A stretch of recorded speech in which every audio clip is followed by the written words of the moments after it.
अल्हम्दुलिल्लाहिल हन्नानिल mannan अल्लज़ी खलक़ल इंसान व अल्लमहुल बयान वस्सलातु वस्सलामु अला रसूलिही सय्यिदिल इंसी वल जान व अला आलिही व अस्हाबिही ज़विल खैरि वल इहसान अम्मा बअद फ़अऊज़ु बिल्लाहि मिनश शैतानिर रजीम बिस्मिल्लाहिर रहमानिर रहीम अल यौम यइसल लज़ीना कफ़रू मिन दीनिकुम फला तख़शौहुम वख़शौनी अल यौम अकमलतु लकुम दीनकुम व अतममतु अलैकुम निअमती व रज़ीतु लकुमुल इस्लाम दीना। सदक़ल्लाहु मौलाना अज़ीम। बारगाह रिसालत मुआब सल्लल्लाहु अलैहि वसल्लम में दुरूद पाक का हदिया पेश करें।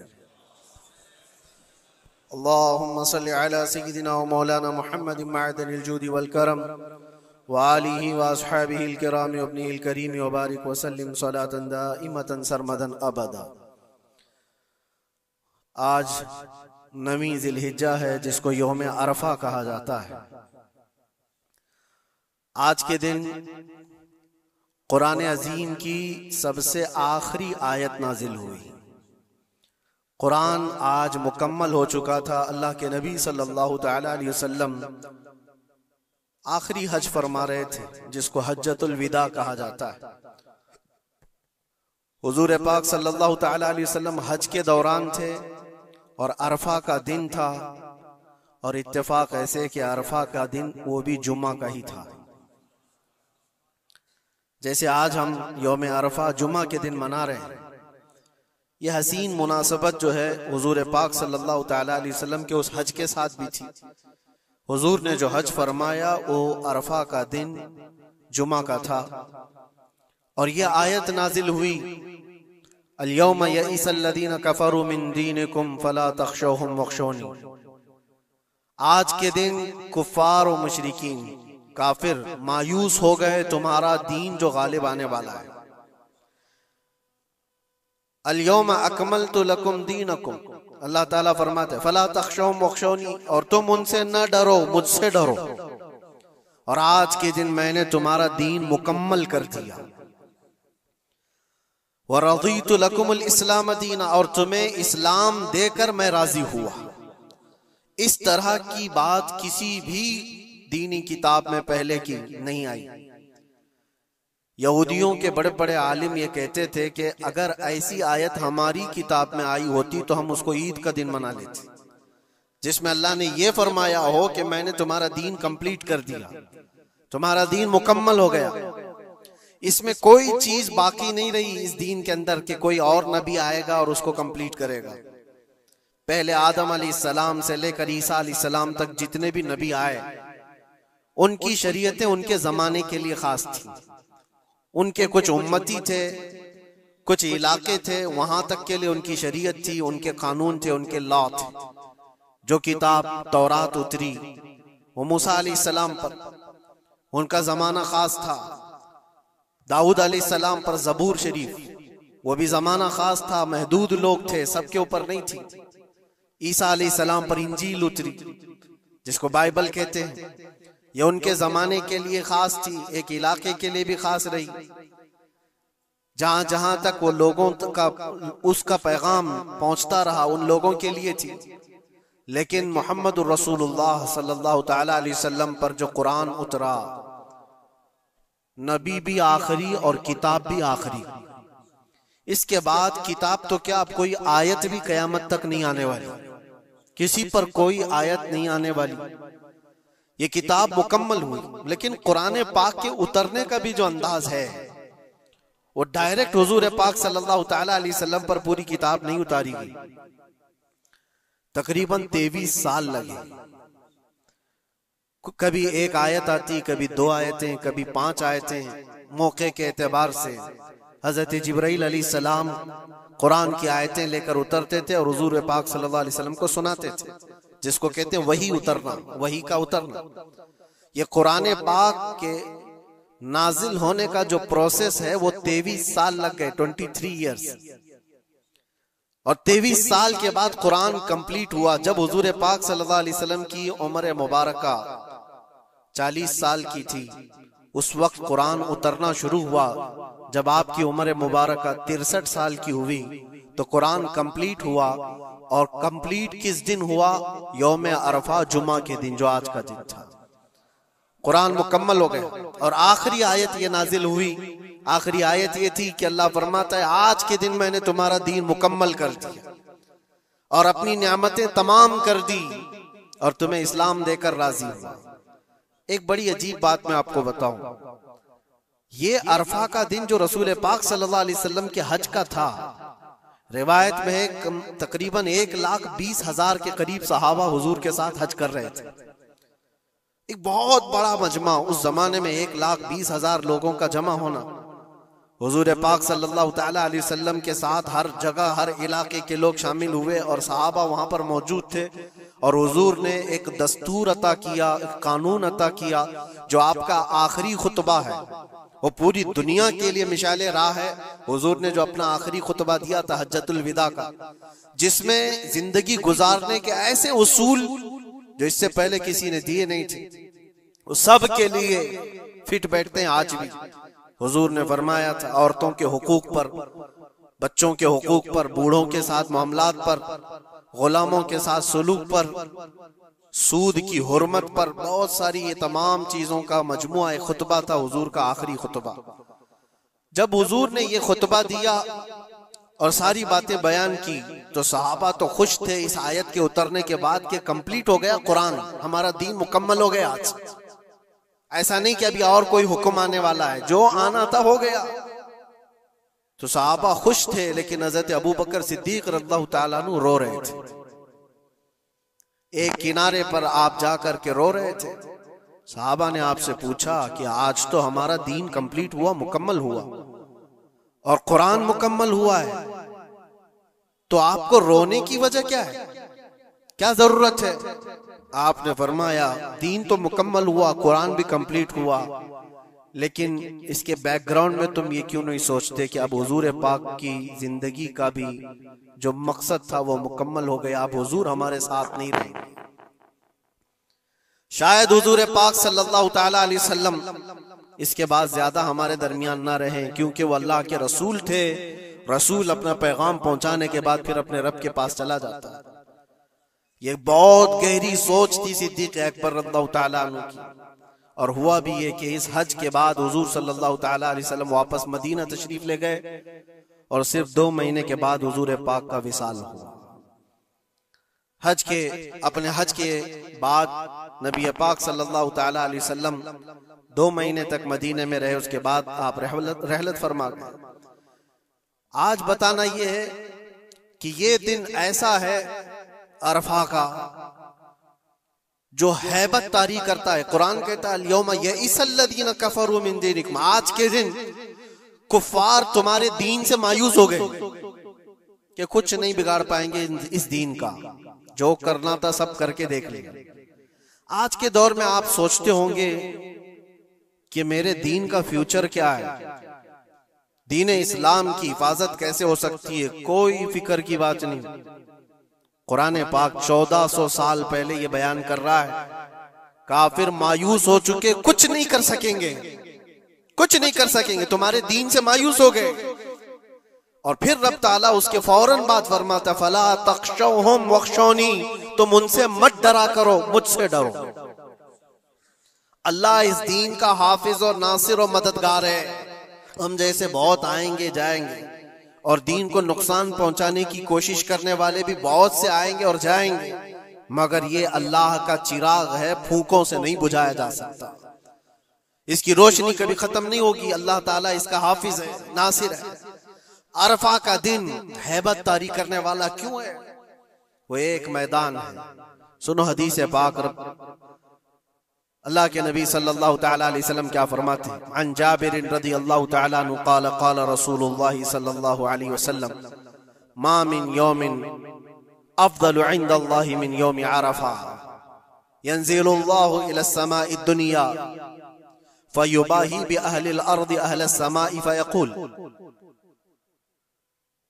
शुग़सन ग़ुबरन ज़ाहीन जाऊ मिन कुल्लि फज्जिन अमीक़ यरजून रहमती फलम यरो अज़ाबी फलम युरा यौमुन अक्सर इत्क़म मिनन नारी मिन यौम अरफा औ कमा क़ाल रसूलुल्लाह सल्लल्लाहु अलैहि वसल्लम।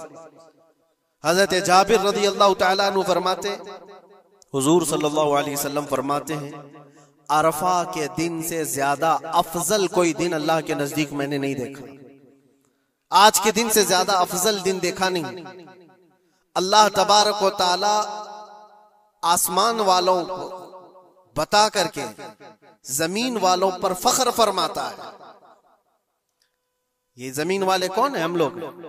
जमीन वालों को दिखाकर अल्लाह तबारक व तआला फख्र फरमाता है मलाइका के सामने, और यूं इरशाद फरमाता है, ये देखो बिखरे बालों से परागंदा चेहरे के साथ थकान में चूर, सूरज की तमाजत और चिलचिलाती धूप को सहते हुए मेरे दरबार में खड़े। ऐ मलाइका, ये चाहते क्या है? देखो ये सब के सब पुकार रहे हैं, लब्बैक अल्लाहुम्मा लब्बैक, अल्लाह मैं हाजिर हूं, अल्लाह मैं हाजिर हूं। रब ताला फख्र करते हुए इरशाद फरमाता है, वो मेरी रहमत की उम्मीद में आए हुए और वो मेरा अजाब नहीं देख रहे, लेकिन ऐ मलाइका, मैंने उनकी इस हाजिरी को कबूल किया और उनको ऐसा पाक कर दिया जैसे वह आज ही अपने माँ के पेट से पैदा हुआ। और हुजूर फरमाते, फलम युरा यौमुन अक्सर इत्क़म मिनन नारी मिन यौम अरफा, आज के दिन से ज्यादा जहन्नम से आजाद होने वाला दिन मैंने देखा नहीं। हुजूर फरमाते, आज से ज्यादा। और एक बात हो सकता है आपके भी जहन में ये बात हो, ये अरफा का मैदान मक्का मुकर्रमा में पहले हजारों की तादाद में लोग होते थे, अब लाखों की तादाद में, लाखों की तादाद में लोग वहां पर मौजूद हैं और सबकी बख्शिश का ऐलान हो रहा है। ये पूरे दुनिया वाले जो हम लोग दूर हैं, जो जा ना सके, इनका क्या है? एक सहाबी रसूल ने हुजूर सल्लल्लाहु अलैहि वसल्लम से सवाल करी कि अल्लाह के नबी ये बताएं, ये जो आपने फजीलत बयान की है, क्या अरफा के दिन जिसके सीने में राई के दाने के बराबर ईमान हो और वह अल्लाह से बख्शिश तलब करे तो अल्लाह उसको माफ करता है, अल्लाह ताला उसकी बख्शिश फरमा ही देता है। ये जो फजीलत आपने बयान फरमाई, अरफात के मैदान में मौजूद सारे लोगों के लिए है या फिर दुनिया भर में मौजूद मुसलमानों के लिए? उस सहाबी रसूल ने ये सवाल हमारे जानिब से कर लिया होगा। अल्लाह के नबी सल्लल्लाहु अलैहि वसल्लम ने फरमाया, नहीं, दुनिया के किसी कोने में मुसलमान हो, अगर वो रब ताला से आज के दिन मगफिरत तलब करे तो अल्लाह ताला उसको हाजियों के साथ ही बख्शिश फरमा देता है। हाजियों के साथ जो अरफा के दिन वहां पर होंगे, अल्लाह तबारक व तआला इनकी भी बख्शिश फरमा देता है। आज के दिन की फजीलत है मेरे अजीज, कई हदीसें मौजूद हैं। हुजूर पाक सल्लल्लाहु तआला अलैहि वसल्लम से एक सहाबी ने पूछा, या रसूल अल्लाह सल्लल्लाहु अलैहि वसल्लम, अरफा के दिन के मुतालिक कुछ फरमाए। तो आपने फरमाया, युकफ्फिरुस सनतल्लती क़ब्लहा व मा बअदहा, ये आज का दिन जो मौजूद है, फरमाते हैं आज से पहले वाला एक साल और आने वाला बाद का एक साल, ये सारे गुनाहों के कफारे का एक दिन होता है। एक दिन, ये सारे पिछले एक साल, अगले एक साल, लेकिन ये सब चीजों में शर्त है उसका ईमान, उसका यकीन, अल्लाह की जात पर उसका ईमान और यकीन कैसा है, अल्लाह ताला उसके साथ वैसा ही सुलूक फरमाता है। लोग इसको हल्के में लें तो फिर वो हल्के में ही रह जाता है, और अगर इसकी अजमत उसके दिल पर है तो यकीनन वो अजमत किया भी जाता है। आज के दिन के सिलसिले में ये बात मैं अर्ज करना चाहूंगा कि मैं हमारे दीने इस्लाम से ज्यादा कामिल या इससे ज्यादा गालिब कोई दीन हो ही नहीं सकता। इसको अल्लाह तबारक व तआला ने ऐसा कामिल फरमाया, माँ के पेट से लेकर के कब्र में जाने तक इंसान के हर मसले का हल दीन इस्लाम में बयान किया गया। कुरान पाक अल्लाह ताला फरमाता है कि हमने हर चीज का बयान इसमें वाज़ेह तौर पर कर दिया है। वला रत्बिन वला याबिसिन इल्ला फी किताबिन मुबीन, कोई खुश्क चीज या कोई तर चीज ऐसी छोट है ही नहीं जो कुरान में बयान न की गई हो। हर चीज रब तबारक व तआला ने वजाहत के साथ बयान फरमाया। और रब तआला ने यह भी फरमाया कि हमने ए महबूब हर चीज का वाज़ेह बयान आप पर उतारा है। सारी चीजें जो कंप्लीट है हमारे दीन के अंदर, लोगों को ऐसा लगता है कि दीन इसमें कच्चा है उसमें कच्चा है, जो गैर मुस्लिमों की तरफ से एतराजात है, मैं चैलेंज के साथ कहता हूं, मैं एक छोटा सा कुरान का तालिब इल्म, मैं एक छोटा सा खादिम, लेकिन आज के जमाने में जिसको कुरान पाक के इनकम्प्लीट होने पर या फिर दीन इस्लाम में किसी शोशे के बाकी रहने पर सवाल हो, वो हमसे बात कर सकता है। इंशाअल्लाह लज़ी शाफी व वाफी जवाब दिया जा सकता है रब ताला के फजल से। इसलिए कि हमें पता है हमारा इल्म कम हो सकता है, लेकिन रब का वादा और रब का फरमान गलत नहीं हो सकता। रब ने जो फरमाया इस दीन को कंप्लीट कर दिया गया, तो दीन मुकम्मल है, दीन मुकम्मल है। किसके हुकूक पर बात नहीं किया इस्लाम ने, किसके हुकूक पर? दुनिया आज अपना अपना दीन, अपना अपना रिलीजन लेकर बैठती है। मैं बताऊं, इस्लाम पर एतराज़ात करने से पहले जरा हुकूक निस्वा, विमेन राइट्स के बारे में बात करो। बहुत सारी तंजीमें बात करती हैं आज औरतों के हुकूक के बारे में, लेकिन वो अपने गरेबान में कभी झांकते नहीं। ये वो दुनिया है जहां औरतों के साथ सलूक क्या था पता है? रोमन एम्पायर, जो दुनिया का सबसे बड़ा एक निजाम चलाने वाली हुकूमत थी, रोमन एम्पायर, पर्शियन एम्पायर, नाम सुना होगा आपने। और यूनानी हुकूमतें थी। यूनानी हुकूमतों के दरमियान औरतों के सिलसिले में एक कॉन्फ्रेंस की गई थी कि इनको इंसान समझा जाए कि नहीं समझा जाए। औरतों को जब बाजारों में लाया जाता था तो 5-5 जंजीरें उनके जिस्म पर डालकर लाते थे, 2 हाथों में, 2 पैरों में और 1 गले में। ये 5 जंजीरों के साथ मर्द औरत को हाँकता हुआ बाजार में लाता था। औरत का ये मकाम था दुनिया के पास, और वो 5 जंजीरों को काट करके इस्लाम ने औरत का जेवर बना दिया। औरतों के हुकूक पर बात करने वाली बहुत सारी तंजीमें, जरा तारीख पढ़ करके देखो। दूर क्यों जाएं, जिस मुल्क में हम जी रहे हैं यहाँ सती की रस्म हुआ करती थी। यानी किसी का पति मर गया हो तो औरत को जीने का हक नहीं था, बल्कि सती एक ऐसी रस्म थी। ऐसे एक रस्म का नाम है कि शोहर के इंतकाल के बाद जिंदा औरत को भी जला दिया जाता था, औरत को भी जल जाना था। चंद दिनों के बाद फिर माहौल तब्दील हुआ, तो इसमें थोड़ा सा अपग्रेड किया हुआ था मामला कि अब जलाया नहीं जाएगा, लेकिन उसको मुआशरे से दूर जंगलों में छोड़ दिया जाएगा। औरत जिंदा तो रहेगी लेकिन मुआशरे में नहीं रहेगी। बेवा औरत के लिए मामला था। बेवा औरत को अपशगुन समझा जाता था। वो आज भी बहुत सारे जाहिलों के दरमियान मौजूद है ये रस्म। कोई बेवा औरत आई तो लोग ये समझने लगते हैं कि घर में अपशगुन हो जाएगा। ये सारे मामला औरतों के हुकूक के सिलसिले में किसने खत्म किया है? ये सारे रस्म और रिवाजात। और यहूदियों के यहाँ क्या था, ईसाइयों के यहाँ क्या था? उनके यहाँ ये था कि औरत अगर नापाकी के दिन में आ जाए, जो उसके मंथली पीरियड्स के दिन होते हैं, तो औरतों को अस्तबल में रखा जाता था, जहां घोड़े बांधे जाते थे, जहां जानवर होते थे। उनका बर्तन अलग, उनका गिलास अलग, उनका चम्मच अलग, उनके खाने की चीजें अलग हो जाती थी। या औरतों के साथ मामलात यहूद किया करते थे, यहूदी करते थे। आज पूरी दुनिया में ये एतराजात उठाए जाते हैं कि इस्लाम औरतों को 4 दीवारी के अंदर रखता है। जालिमों, तुम्हें पता नहीं ये इस्लाम ही है जिसने जन्नत को औरत के कदमों के नीचे रखा। अल जन्नतु तहता अक़दामिल उम्महात, मेरे आका ने फरमाया है लोगों तुम्हारी जन्नत तुम्हारे माँ के कदमों के नीचे। इसको बहन की शक्ल में क्या फरमाया और बीवी की शक्ल में क्या मकाम दिया, जरा पढ़ करके तो देखो इस्लाम को। एक लुकमा भी अगर खिलाते हो बीवी को तो सदके का सवाब रखा गया। बहन की दुआ भाई के हक में ऐसे कबूल होती है जैसे कोई खाने काबा के पास दुआ कर रहा हो।